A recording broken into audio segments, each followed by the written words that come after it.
Banyak yang bilang bahwa untuk menjadi sukses itu nggak ada rumusnya dan nggak ada formula bakunya. Ya mungkin statement tersebut ada benarnya. Karena kalau kita ngelihat kisah dari orang-orang sukses, ya ceritanya itu selalu beda-beda. Ada yang sukses dengan ayamnya, ada yang sukses sama jualannya, ada yang sukses sama kepemimpinannya, ya masih banyak ya. Tapi dari semuanya itu saya rasa sampai saat ini tidak ada yang berani kasih jaminan atau kasih garansi bahwa kalau Anda melakukan ini Anda akan 100% berhasil. Sampai saat ini saya rasa belum ada. Kalaupun ada, itu pasti cuma tipu-tipu marketing aja. Tapi tenang, ciri-ciri orang sukses itu ada banyak. Dari semua perbedaan itu, ada satu hal yang selalu dimiliki oleh orang-orang sukses. Satu hal mutlak yang selalu ada di dalam diri mereka adalah mereka sangat, sangat, sangat menghargai waktu.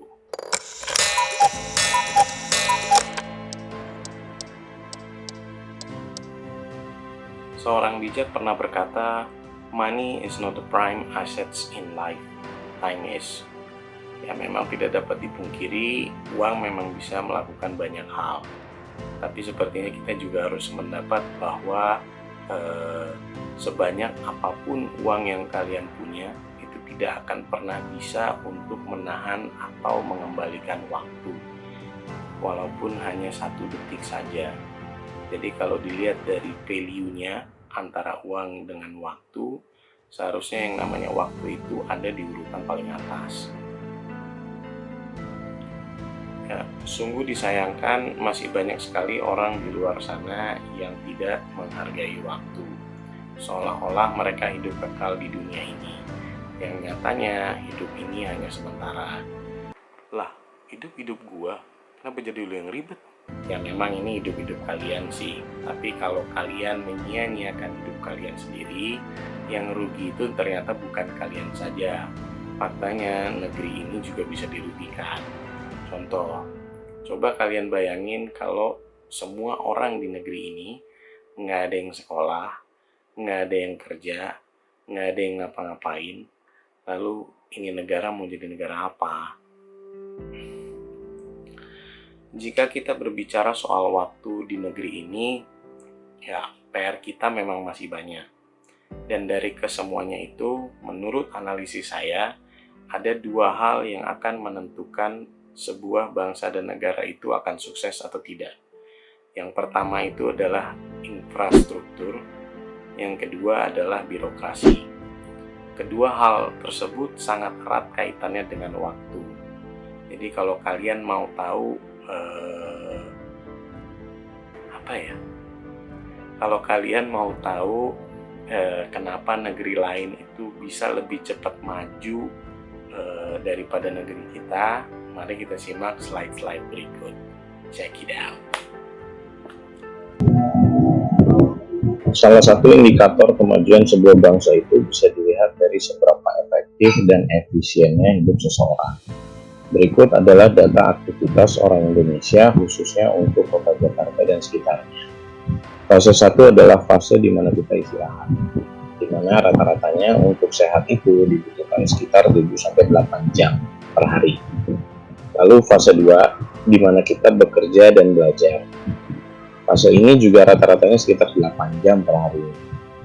2 fase ini kita masukkan ke dalam kategori fixed time, karena hampir semua negara memiliki standar dan durasi yang hampir sama. Lalu yang ketiga adalah fase supporting. Fase ini kita masukkan ke dalam flexible time karena setiap negara mempunyai waktu yang bervariasi antar subkategorinya. Subkategori untuk fase 3 ini, yang pertama adalah utilisasi.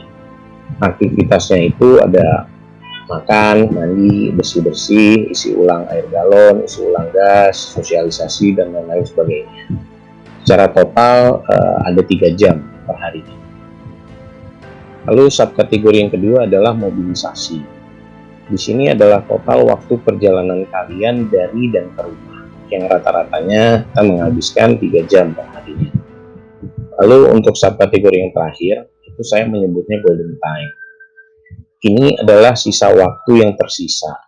Percaya atau tidak, sisa waktu inilah yang akan menentukan seseorang akan sukses atau enggak. Saya menyebutnya ini golden time, dan untuk orang Indonesia waktu yang tersedianya itu hanya 2 jam per harinya. Ya, anggaplah saya seorang pelajar. Apakah saya bisa sukses dengan belajar selama 8 jam per harinya? Ya, jawabannya enggak. Kenapa? Logikanya gini. Kalau semua orang bisa sukses dengan belajar hanya 8 jam per harinya, semua murid itu pasti jadi murid teladan. Faktanya, murid teladan itu cuma satu. Dan satu-satunya alasan dia menjadi murid teladan adalah karena dia melakukan sesuatu yang lebih dari teman-teman. Dan ini juga basic principle of success. Karena segala sesuatu yang luar biasa itu nggak pernah datang dari perbuatan yang biasa saja. Lalu biar sukses gimana caranya? Ya, lakukan sesuatu hal yang lebih dari yang lain. Jadi kesimpulannya, menurut analisa saya, kesuksesan seseorang itu akan sangat bergantung pada kondisi dan durasi dari golden time itu sendiri. Jadi kalau kita kembali ke pertanyaan yang pertama, mengapa negara lain bisa lebih cepat maju daripada kita? Mari kita lihat kondisi dan durasi golden time di negara yang lain. Ya, ini adalah perbandingan waktu antara Indonesia dengan Jepang. Kenapa saya memilih Jepang? Karena saya rasa negara ini adalah salah satu negara yang tingkat efisiensinya sangat tinggi. Supaya adil, mari kita asumsikan jumlah istirahat dan waktu kerja atau belajar itu sama-sama 8 jam. Di sini kita bisa melihat bahwa durasi golden time di Jepang itu ternyata 2,5 kali lipat lebih besar ketimbang Indonesia. Hal ini dikarenakan utilisasi dan mobilisasi mereka yang jauh lebih efisien. Mari kita lihat detail perbedaannya. Ini saya ambil dari contoh-contoh simpelnya aja ya. Contoh pertama untuk utilisasi itu adalah isi ulang air galon. Kalau di Indonesia itu rata-rata pakai sistem refill. Kita copot galon dari dispenser, bawa ke tukang jualan isi ulang, atau di refill di tukang refill isi ulang. Lalu pasang lagi galonnya di dispenser. Aktivitas ini adalah aktivitas berulang. Secara total mungkin bisa menghabiskan waktu sekitar 5-10 menit. Ya, di Jepang nggak ada yang kayak gini ya. Karena mereka semua rata-rata udah pakai tap water, langsung bisa minum dari keran. Secara waktu mungkin kurang lebih dari 10 detik. Ini contoh pertama. Lalu contoh yang kedua itu adalah isi ulang gas. Saya rasa masih banyak yang pakai gas di Indonesia, untuk masak terutama. Di sini kita lihat betapa ribetnya hidup kita. Mungkin yang ini intensitasnya nggak seberapa banyak kayak isi ulang air, tapi cukup menyulitkan juga sebenarnya. Termasuk resikonya juga. Kalau di Jepang, dia didistribusikan langsung ke rumah-rumah lewat jalur bawah tanah. Dan dalam waktu kurang dari 10 detik, kalian bisa mendapatkan apa yang kalian mau. Dan itu juga maintenance-nya nggak pakai ribet, dan yang pastinya aman. Lalu contoh yang ketiga untuk subkategori mobilisasi. Ini mungkin yang paling butuh perhatian saya rasa. Macet. Sudah bertahun-tahun kita hidup di kota ini, namun kemacetan itu masih saja terjadi. Dan ini bukan tanpa sebab sebenarnya. Kalau kita bandingkan kota Jakarta dengan kota Tokyo, kota Jakarta itu luasnya cuma sepertiga dari Tokyo. Dan jumlah penduduk dan kepadatan penduduk di area metro Jakarta juga jauh lebih rendah daripada Tokyo. Tapi kenapa kita masih bisa lebih macet daripada mereka? Ya, alasannya cuma satu sih. Karena sistem transportasi kita masih belum bisa memenuhi kebutuhan yang ada saat ini. Kalau kita lihat peta kereta di dua kota ini terlihat jelas ya. Di Tokyo itu hampir semua penjuru kota ada jalur keretanya. Tapi di Jakarta cuma baru ada beberapa jalur saja mungkin. Jadi kebanyakan dari kita itu yang naik kendaraan pribadi. Maka terjadilah macet.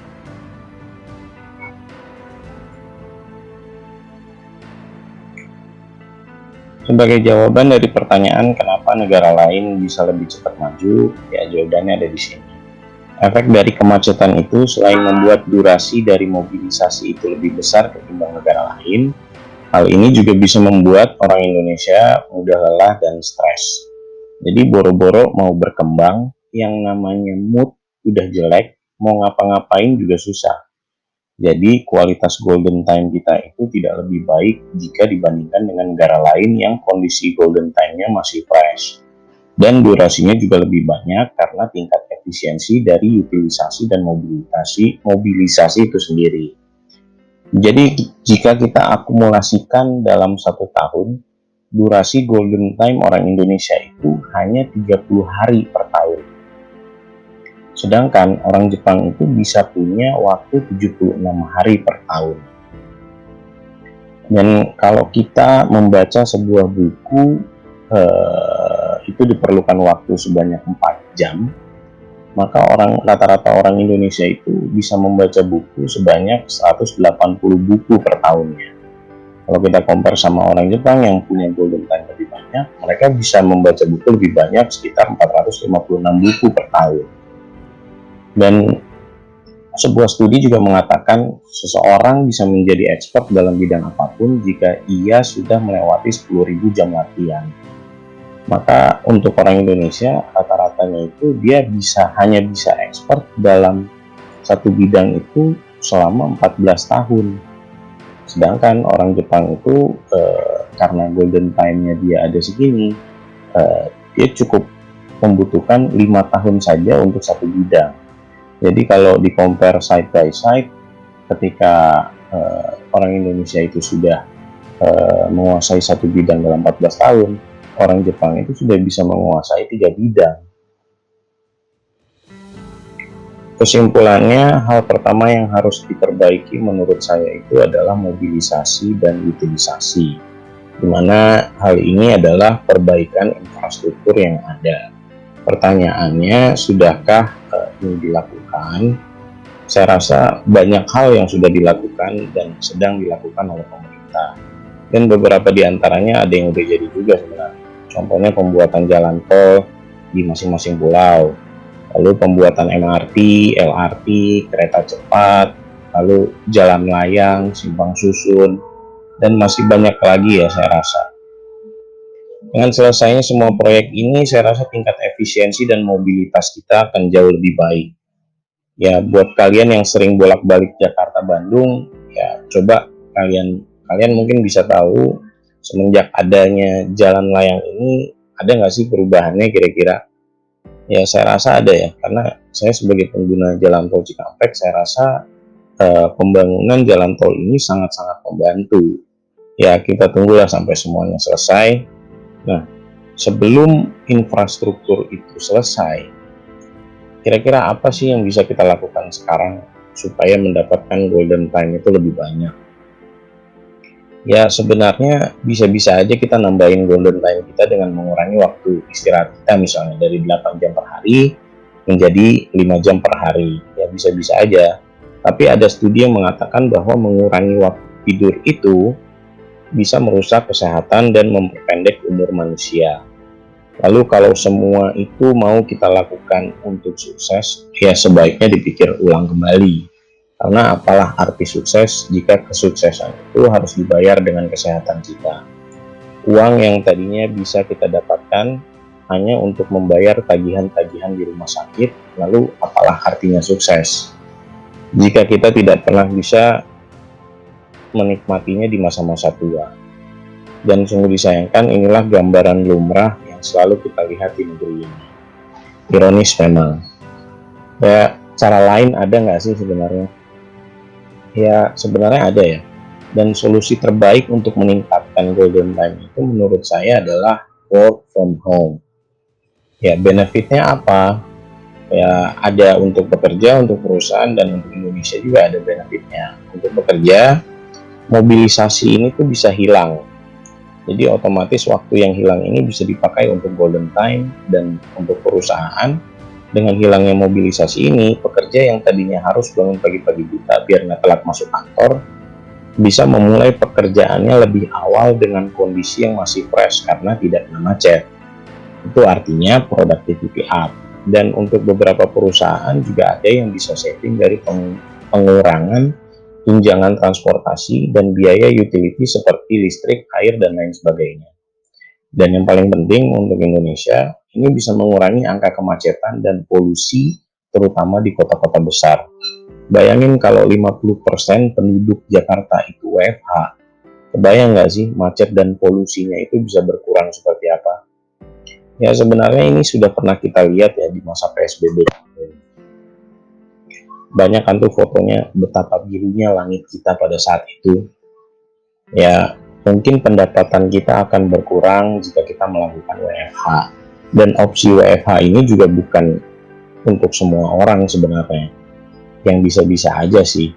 Tapi ketimbang hidup kita yang tidak efisien, ketimbang bumi kita rusak karena polusi dan macet, ya saya rasa sampai semua infrastruktur itu rampung, saya rasa opsi WFH ini adalah opsi yang paling masuk akal dan yang paling bijak yang sudah seharusnya kita lakukan sejak dulu kala.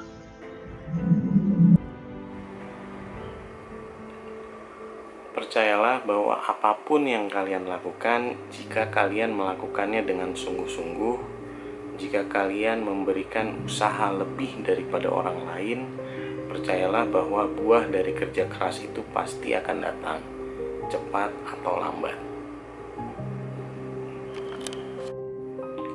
Banyak sekali orang gagal di dunia ini, dan kebanyakan dari mereka yang gagal itu, mereka selalu gagal persis di depan pintu gerbang keberhasilan mereka. Jadi jangan pernah menyerah, karena jika kalian tidak pernah menyerah, maka kalian tidak akan pernah gagal. Percayalah dengan usaha kalian, percayalah dengan doa dan niat kalian, and let God do the rest.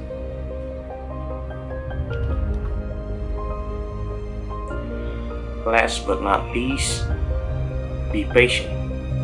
The more you wait for something, the more you appreciate when you have it. Because anything worth having, always worth the wait.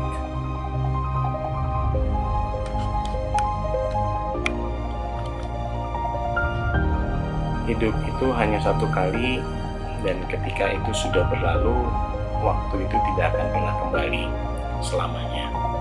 Jadi untuk kalian yang masih punya waktu, gunakanlah waktu itu dengan sebaik-baiknya. Karena kita tidak pernah tahu kapan waktu kita itu akan tiba. Stay strong buddy, and out. Peace.